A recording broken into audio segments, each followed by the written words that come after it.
Anda bisa menyinggung dari keluarga besar zuriat Kanjeng Sunan Derajat, Kanjeng Sunan Ampel, Kanjeng Sunan Bonang.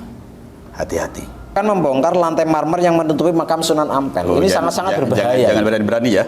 Ketika kami sudah bergerak ya terhadap orang-orang yang mengaku Durah Sunan Ampel Surabaya dengan meminta keabsahan apakah dia itu benar Durah Sunan Ampel dan harus bisa menunjukkan manuskrip abad ke-17, ternyata dia tidak bisa menunjukkan, maka akan ada langkah-langkah hukum dari keluarga besar Sunan Ampel Surabaya.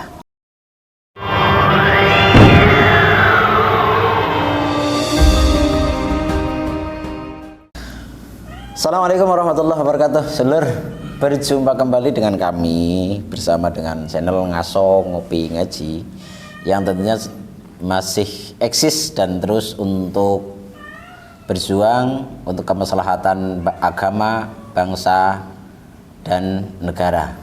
Pada kesempatan kali ini kita akan membahas sesuatu hal yang ini sangat penting menurut saya. Langsung saja dengan beliau, Kiai Raden Mas Muhammad Salim Al-Qasimi selaku pengasuh Pondok Pesantren Bumi Sholat Kanjeng Sunan Ampel Siti Inggil, yang beliau adalah trah langsung dari Kanjeng Sunan Derajat yang ke-15. Sehat Kiai? Alhamdulillah sehat. Ya baik Kiai, langsung saja nih Kiai, karena saya memang penasaran betul dan saya dibuat kaget juga karena saya mendapatkan sebuah screenshot dari saudara kita. Tidak perlu saya sampaikan namanya ya lah ya. Karena ini nanti juga saya harapkan ini menjadi klarifikasi, menjadi sesuatu hal yang nantinya lebih baik ke depannya agar tidak terjadi framing-framing yang tidak jelas gitu loh. Karena panjenengan adalah langsung dari keturunan dari Sunan Ampel ke Sunan Derajat ke bawah sampai Kanjenengan. Karena di sini ada sebuah screenshot manuskrip penembahan Senopati bersaudara dengan Joko Tingkir bin Sunan Kalijaga bin Sunan Maktum Ibrahim Tuban. Nah, ini kalau menurut kami Kiai, menurut kami kalau bersaudara dengan Joko Tingkir, penembahan Senopati bersaudara dengan Joko Tingkir mungkin itu tidak menjadi pertanyaan yang begitu bisa dikatakan bisa dinalar gitulah ya Kiai, kalau bersaudara. Cuman di sini ada Joko Tingkir bin Sunan Kalijaga, terus bin Maktum Ibrahim Tuban. Ini mohon kejelasan dari jenengan, monggo. Itu informasi dari teman ya. Jadi begini, kalau tadi dikatakan Senopati bersaudara dengan Joko Tingkir, itu masih banyak penafsiran ya, karena bersaudara ini belum tentu dia kandung. Betul. Ya, mungkin karena kekerabatan atau mungkin karena memang datuk-datuknya masih ada jalur yang sama ya, itu bisa dikatakan saudara. Tetapi kalau seandainya dia dikatakan saudara kandung Joko Tingkir, ini manuskrip palsu ya. Dan ketika dikatakan Joko Tingkir ya. Joko Tingkir ini kan yang kita kenal itu kan Sultan Hadiwijaya ya. Beliau ini nasabnya kan sudah jelas ya, bukan putra Sunan Kalijogo. Di situ dikatakan putra bin Sunan Kalijogo. Bin ini kan menandakan putra Sunan Kalijogo ya. Laki-laki kan. Nah, ini kalau hal seperti ini, apalagi Sunan Kalijogo dikatakan bin Sunan Maktum Ibrahim Tuban. Dan Sunan Maktum Ibrahim ini kan Tuban kan juga masih menjadi suatu pertanyaan ya, karena memang Sunan Kalijogo itu orang Tuban ya. Beliau ini kan orang Tuban karena ayahandanya itu Wilotikto, Raden Wilotikto itu atau Raden Syahur itu kan orang Tuban. Nah, tapi kalau dikatakan Raden Ibrahim Tuban itu, apakah itu Ibrahim Sunan Bonang atau bukan? Kalau Ibrahim Sunan Bonang itu sudah salah total ya. Karena beliau ini kan hidupnya semasa dengan Sunan Bonang. Masa jadi anak Sunan Bonang kan gitu. ini data-data manuskrip yang kacau balau. Ini data-data seperti ini salah total, bukan 100%. 1.000.000% itu sudah salah total. Nah, kalau informasi-informasi seperti ini, informasi receh-receh seperti ini kok dibawa ke ranah sosial, ya nanti diketawain oleh anak kecil, bahkan cecak-cecak di dinding pun ikut ketawa juga ya. Nah, ini kan kurang pekerjaan ini orang ini. Ya, itu menyalahi semuanya. Ini manuskrip ini tidak bisa bertanggungjawabkan. Nah, kalau ada tunjukkan aja manuskripnya. Ya. Ini perkara seperti ini tidak usah kita tanggapi lah. Ya. Ini perkara remeh, perkara-perkara yang tidak memiliki dasar yang kuat ya. Menanggapi, membahas sesuatu itu sudah masyhur, terus akan dibolak-balik, dikacaukan, ini malah jadi seperti permainan anak-anak PAUD nantinya. Kan begitu ya, yang dia pekerjaannya bermain, terus setelah bermain ditinggalkan, terus ya nanti menata orang-orang yang besar, itu seperti itu. Tapi kan begini Kiai, ini kan memang kenapa kok saya langsung meminta keterangan dari jenengan.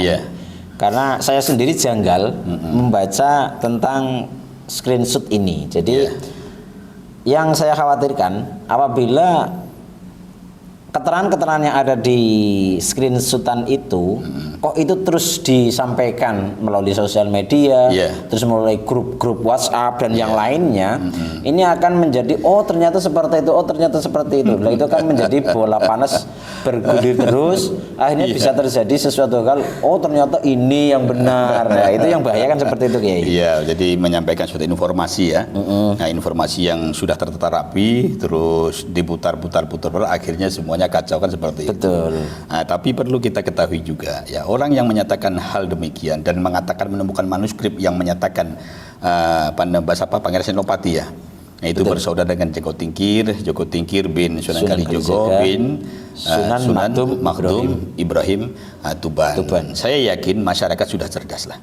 Masyarakat sudah pintar ya. Justru seseorang yang membawa berita seperti ini justru dia akan diketawain oleh orang-orang banyak ya, dan justru akan menjatuhkan kredibilitas dia sendiri ya, karena membuat atau membawa suatu informasi receh yang tidak ada gunanya.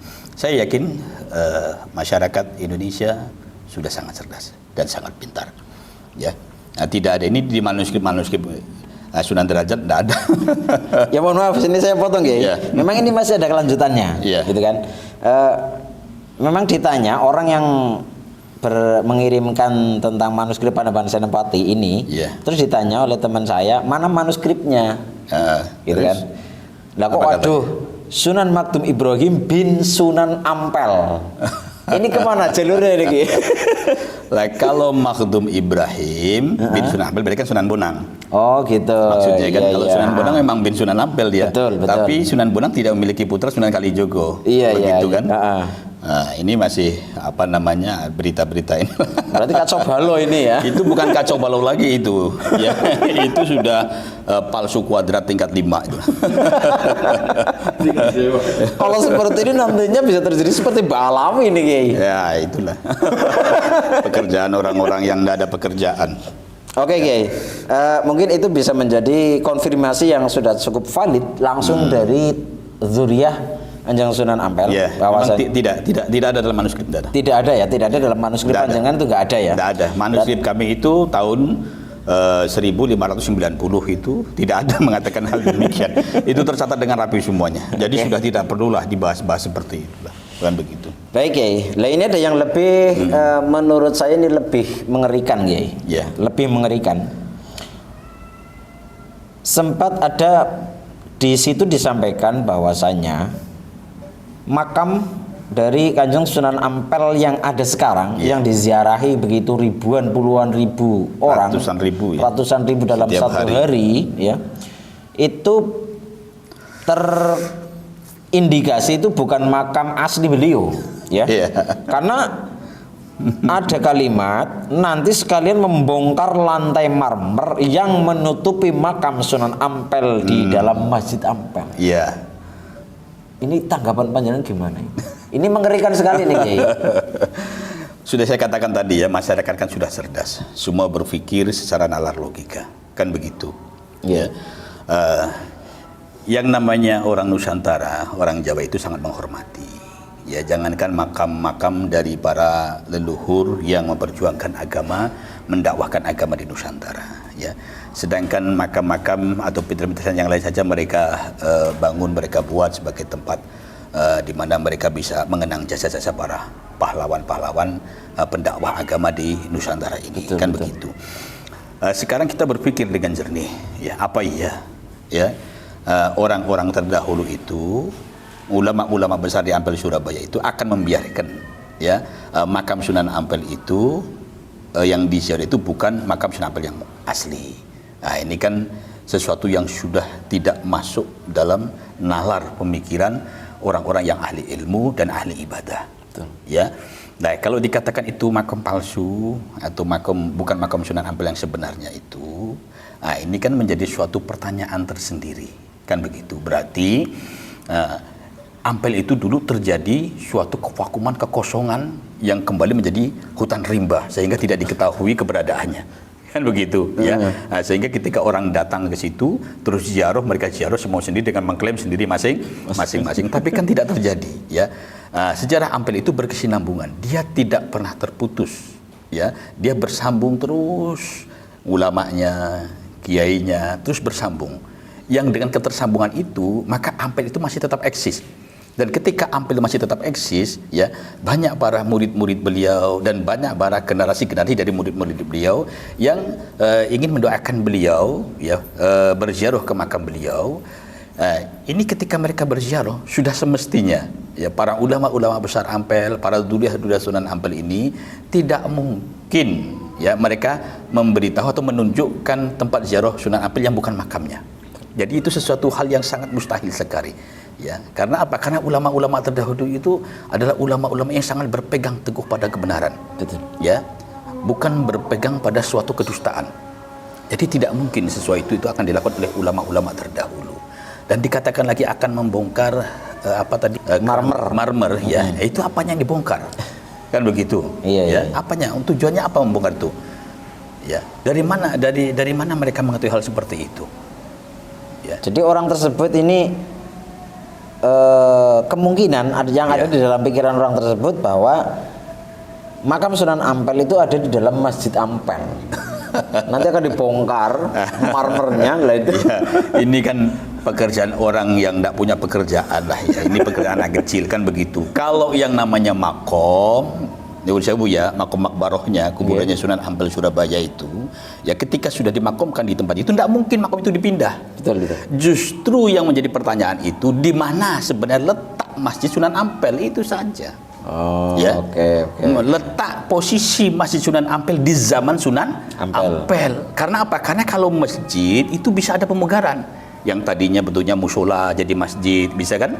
Nah, terus bisa jadi peralihan karena mungkin ada bangunan-bangunan yang lain, perluasan ya.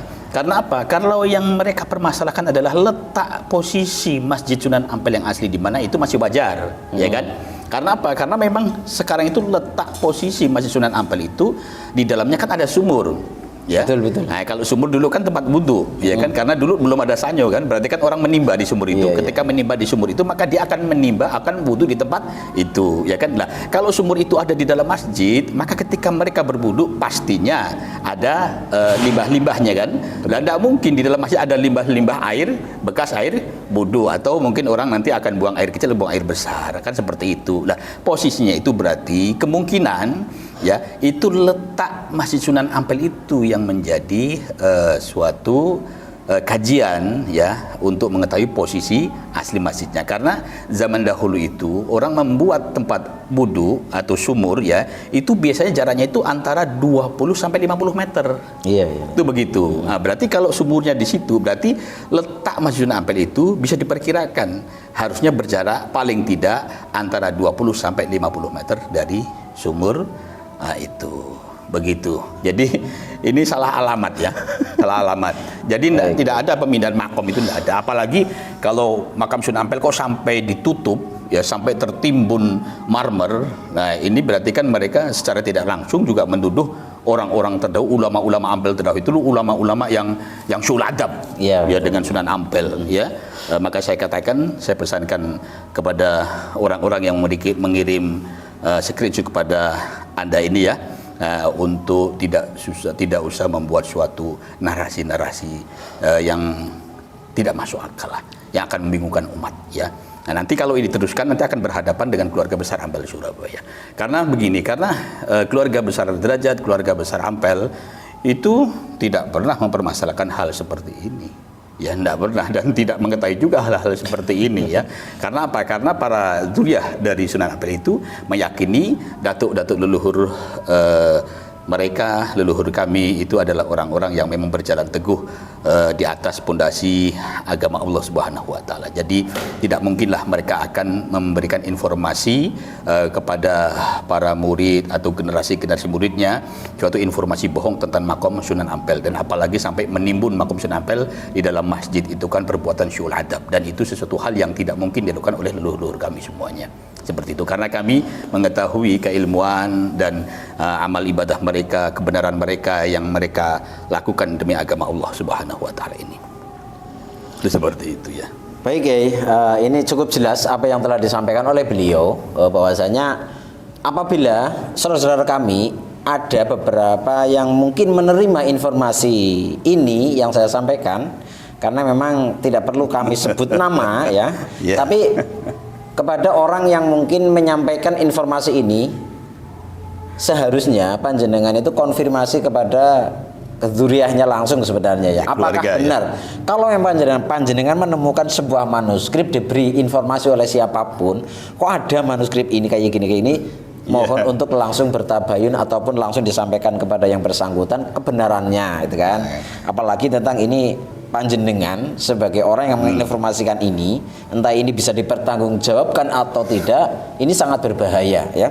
Akan memicu sesuatu hal yang tidak baik nantinya ya. Sebab di sini jelas-jelas akan membongkar lantai marmer yang menutupi makam Sunan Ampel. Ini sangat-sangat berbahaya. Jangan berani-berani ya. Demikian apa yang telah saya sampaikan ini. Sedikit apa tadi mau dimusyawarahkan ya? Iya. Tidak ada. Jadi dari keluarga besar Ampel itu sudah final. Tidak ada musyawarah tertentu dalam keluarga besar Ampel Surabaya. Ya, yang mengetahui tentang seluk-beluk silsilah riwayat sejarah dari keluarga besar Sunan Ampel itu ya keluarga besar Sunan Ampel sendiri. Karena manuskrip itu dipegang oleh para keturunan dari Sunan Ampel itu sendiri ya. Maka saya tanya, siapa orang ini sebenarnya membuat seperti ini ya? Siapa dia? Apakah dia zuriat Sunan Ampel atau bukan? Kalau dia mengaku zuriat Sunan Ampel, silakan tunjukkan data silsilah dia sampai ke Sunan Ampel Surabaya dengan menunjukkan manuskrip abad ke-17 ya. Jangan-jangan saya takutkan dia hanya mengaku-ngaku. Orang yang mengaku zuriat Sunan Ampel, tahu-tahu kita tanya data manuskripnya dia tidak punya ya. Karena kalau kami sudah bergerak ya, itu sangat berhati-hati sekali. Ketika kami sudah bergerak ya terhadap orang-orang yang mengaku zuriat Sunan Ampel Surabaya dengan meminta keabsahan apakah dia itu benar zuriat Sunan Ampel dan harus bisa menunjukkan manuskrip abad ke-17, ternyata dia tidak bisa menunjukkan, maka akan ada langkah-langkah hukum dari keluarga besar Sunan Ampel Surabaya ya. Ini sangat berbahaya ya.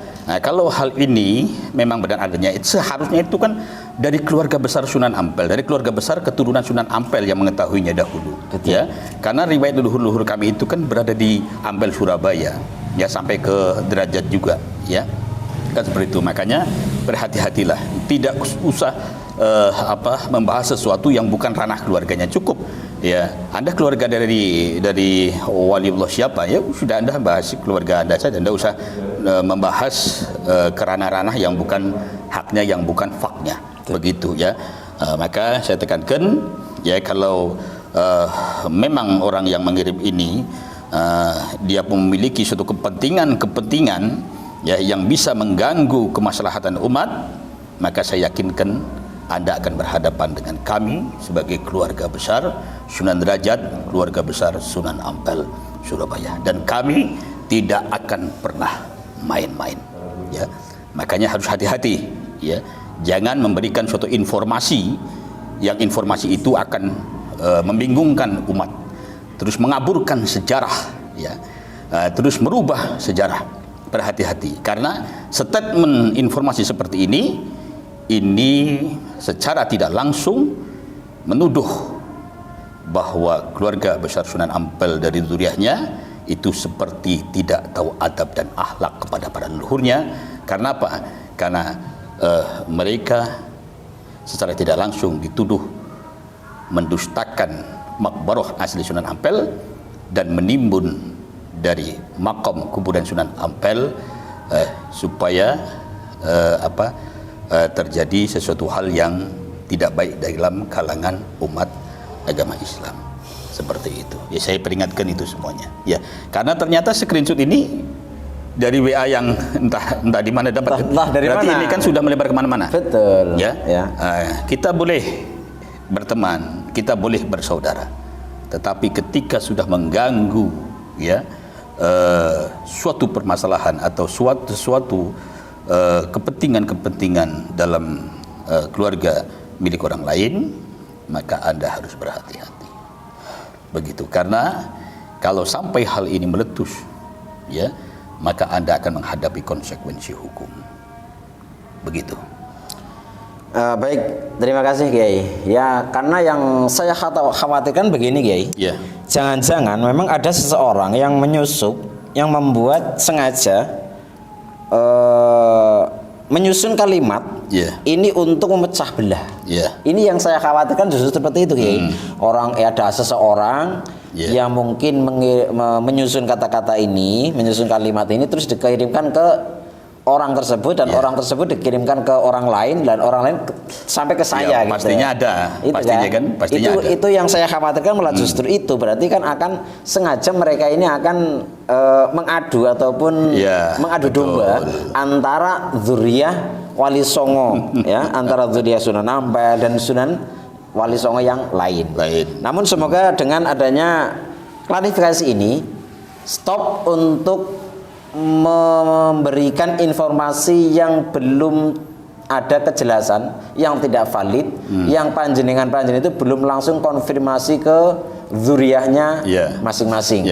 Baik, karena ini masalah makam Sunan Ampel, ya tentunya panjenengan harus konfirmasi bersama beliau karena memang beliau adalah ketua lembaga Nasab Derajat dan Ampel Surabaya, adalah beliau pemilik manuskrip dari tahun 590 yang menulis cucu kandung Sunan Derajat yang menulis itu cucu kandung dari Sunan Derajat dipegang oleh beliau.